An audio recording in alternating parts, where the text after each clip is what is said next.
국내 출시가 확정된 매력적인 가격대의 SUV 리스트가 화제입니다. 최신의 풀체인지 모델들인 만큼 세련된 디자인과 최첨단 사양, 파워트레인으로 무장했는데 어떤 브랜드이고 어떤 모델들인지 빠르게 알아보겠습니다.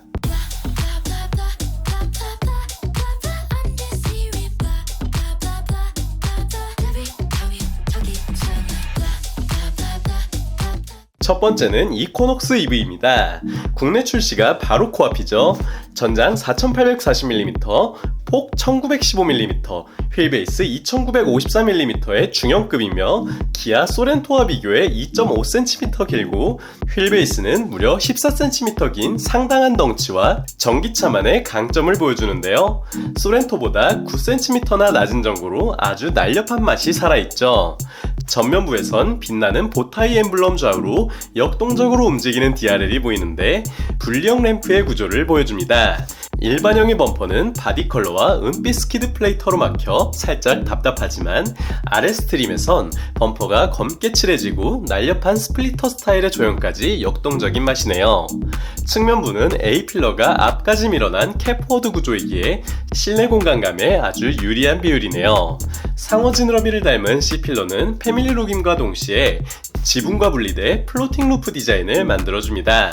플래그 타입 사이드미러 아래론 캐릭터 라인 없이 매끈한 바디와 오토 플러시 도어 핸들이 보이며 휠아치 클래딩의 경우 무광 블랙과 유광 블랙 그리고 바디 컬러까지 세 종을 제공하는데 아래 스트림의 유광 블랙이 휠도 커 보이고 가장 잘 어울리는 것 같습니다. 휠은 최대 5 스포크에 21인치까지 제공되죠. 후면의 경우 상당히 누워있는 후면 유리가 쿠페스러운 맛을 내주고 좌우가 이어진 일체형 테일램프는 점선식으로 빛나다가 끝에선 두 줄이 되는 등 디테일이 살아있습니다. 실내는 11인치 클러스터와 17.7인치의 대형 인포테인먼트 디스플레이가 미래적인 맛을 뿜고 있으며 에어컨 벤트 하단에도 공조기 버튼들이 살아있습니다. 무릎을 비롯한 뒷좌석 공간은 생각보다 여유로워 만족스럽고 파노라마 선루프가 지원됩니다. 배터리는 LG와 협업해 설계한 89kWh 얼티움 배터리를 장착했으며 전륜구동과 사륜구동 두 가지 방식으로 구동되는데요. 각각 210마력과 33.4kgm의 토크, 290마력과 47.7kgm의 토크를 내 제로백은 6초까지 기록했죠. 국내 측정 기준 460km 수준의 주행거리 인증을 예상하고 있습니다. 150kW 급속 충전을 지원해 10분 만에 약 112km 분량을 충전할 수 있고 최대 680kg의 견인력도 가지고 있죠. 열선 스티어링 휠과 앞좌석 열선, 휴대폰 무선 충전 등이 기본 제공되네요. 이 이코녹스 EV는 올해 하반기 대략 10월쯤 국내 출시가 확정됐으며 풀옵션에 가깝게 수입될 국내판 기준 5천만원 후반에서 6천만원 수준 점치고 있습니다. 현대 아이오닉5의 롱레인지 후륜 풀옵션과 비슷한 수준이라 정면 경쟁하게 될 것 같은데 보조금을 받아 5천만원 중반 수준으로 등장한다면 국내 흥행이 가능할까요? 두 번째 SUV는 이코녹스 풀체인지입니다. 처음 소개드린 EV가 아닌 내연기관 모델로서 KGM 액티언과 르노 그랑콜레오스에 대적하는 새로운 모델인데요. 과거 국내에서 참표했던 3세대 후속인 4세대 모델이죠. 곡선과 크로스오버의 느낌을 내던 이전과 달리 각진 정통 SUV 스타일로 변경되는데요. 전장 4654mm, 휠베이스 2730mm의 덩치로 전장이 투싼보다 1.4cm 짧고 휠베이스도 2.5cm 짧습니다. 수치만 보면 국산 준준형 모델들과 비비는 수준이나 전폭은 산타페보다도 넓은 1902mm를 확보해 자세가 굉장히 안정적이죠. 디자인에선 보다 날렵한 RS 디자인 그리고 SUV스러움을 강조하는 액티브 디자인으로 나뉩니다. 둘 다 육각 그래픽의 그릴로 스포티하지만 검은 요소가 많은 액티브 쪽이 좀 더 러기드한 느낌이죠. 헤드램프는 분리형 램프를 채택했기에 상단의 이 눈매는 DRL이며 진짜 램프는 이 하단에 마치 에어덕트인 척 배치됐습니다. 측면에선 근육질의 SUV다운 비주얼이 마음에 듭니다. 전작보다 5.4cm 높아진 전고의 티가 확 나는데요. 수평으로 흐르는 투톤 루프엔 툭 튀어나온 루프레일이 SUV의 맛을 내주고 상어 지느러미 형태의 두터운 C필러는 패밀리 룩으로서 단단한 맛이죠. 부풀어 오른 앞뒤 펜더와 두터운 플라스틱 클래딩은 강인한 느낌이고 그 아래엔 최대 20인치의 휠을 제공합니다.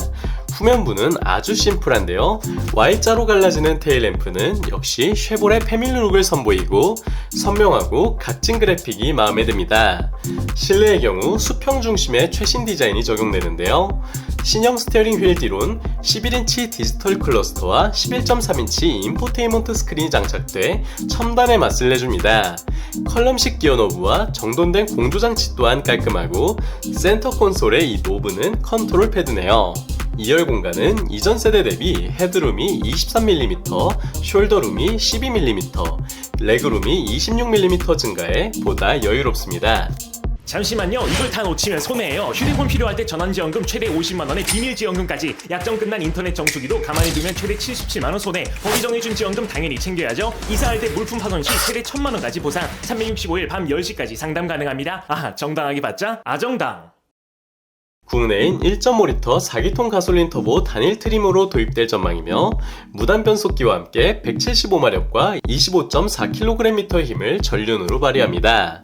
액티브 트림에선 사륜구동을 선택할 수 있는데 8단 자동 변속기를 통해 토크가 28.1kgm로 소폭 상승하네요. 올해 말 혹은 내년 상반기 국내 출시가 유력하며 최하 트림이 3,000 후반을, RS와 액티브 등 상위 트림은 4,000 중후반을 예상합니다. 세 번째는 푸조 5008입니다. 정식 명칭은 E5008이며 7인승 중형 SUV인데요. 4790mm의 전장과 2900mm의 휠베이스를 뽐내기에 기아 소렌토와 거의 비슷한 덩치이지만 휠베이스는 9cm 가까이 긴 좋은 비율을 보여줍니다. 전면부에선 60년대 로고를 재해석한 신형 푸조 로고가 빛나며 그 주위엔 바디 컬러로 칠해진 패턴이 그릴부를 장식합니다. 날렵한 헤드램프는 세 줄의 사자 발톱이 그려져 있고 그릴부까지 내려와 아이덴티티를 호소하죠. 측면에선 후드는 길게 뻗어 역동적이며 루프를 따라 흐르는 크롬 라인은 D필러에서 두텁게 내려와 마치 칼날이 박힌 듯 중심을 잡아줍니다. 앞핸더의 푸조 엠블럼은 페라리가 생각나죠? 최대 20인치의 휠이 적용되는데 스포크가 한 방향으로 향하는 비대칭 스타일링이 독특하네요. 후면부에선 역시 세 줄의 그래픽이 그어진 테일램프가 보이며 디테일이 살아있는 입체감을 뽐냅니다. 파노라믹 아이콕핏으로 칭해지는 실내는 아주 입체적인데 스티어링 휠은 면적이 작아 레이싱 휠을 보는 것만 같고 21인치 커버드 디스플레이가 사이버틱한 UI를 뽐냅니다. 화면이 대시보드에 매달려 있기에 운전석에선 화면이 마치 둥둥 떠 있는 듯 보이죠. 센터 패시아에는 메뉴 등이 나오는 보조 디스플레이가 보이며 꽤나 여유로운 2열 공간과 대형 파노라믹 글라스 루프가 인상적인데 3열까지 제공하는 총 7인승입니다. 시트가 풀플랫돼 차박에도 용이하네요. EV 모델에선 프랑스에서 생산한 73kWh와 98kWh 배터리가 투입되며 210마력, 230마력, 320마력까지 3가지 트림을 제공합니다. 320마력 모델이 사륜구동이며 주행거리는 최대 462km 수준이죠.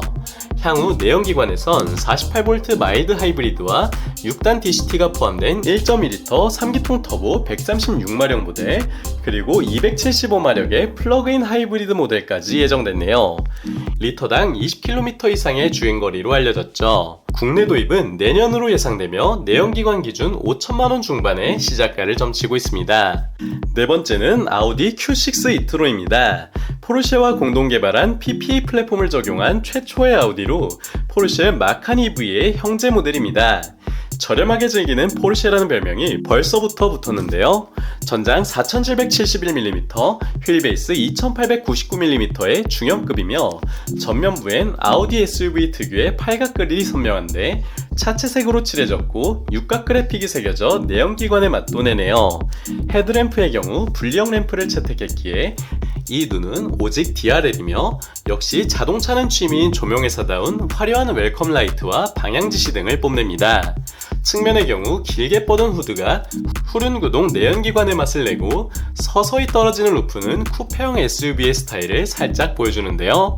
최대 21인치의 휠도 아주 역동적인데 뻥뻥 뚫린 스타일이라 아주 호감입니다. B필러에 새겨진 차량명 또한 아우디의 새 패밀리룩이네요. 좌우로 이어진 테일램프는 화려한 웰컴 라이트를 뽐내며 OLED가 투입된 삼각형 조각들이 디테일을 선보입니다. 이글거리는 모습도 연출할 수 있고 원하는 패턴을 역시 고를 수 있으며 비상등을 켜거나 사각지대에서 차가 다가오는 경우 자동으로 삼각형을 만들어 뒷차에게 경고를 보냅니다. 완전히 새로운 실내에선 11.9인치 클러스터와 14.5인치 커브드 디스플레이가 눈길을 끌며 10.9인치 조수석 디스플레이까지 첨단의 맛을 냅니다. 제원의 경우 CATL의 100kWh 배터리와 800V 시스템이 적용돼 국내 기준 약 435km 수준을 달릴 수 있으며 듀얼 모터로 428마력을 내고 오버부스트 사용 시 462마력, 제로백 5.9초를 뽐내며 최고 속도는 210km입니다. 270kW 급속 충전을 지원해 10에서 80%까지 30분이 채 걸리지 않죠. 어댑티브 에어 서스펜션도 제공되며 추후 보다 저렴하고 멀리 가는 후륜구동 싱글모터 모델도 출시된다 하네요. 국내는 빠르면 올해 말, 일반적으로는 2025년 상반기 출시를 점치며 한화 약 8천만원 후반에서 시작하죠. 형제차인 포르쉐 마칸 EV와 비교해 약 2천만원 저렴한 수준이기에 가성비 포르쉐라는 별명도 그럴듯하긴 합니다. 자, 지금까지 소개한 4종의 SUV, 이 중 여러분의 지갑에 열차가 있을지 댓글로 알려주세요.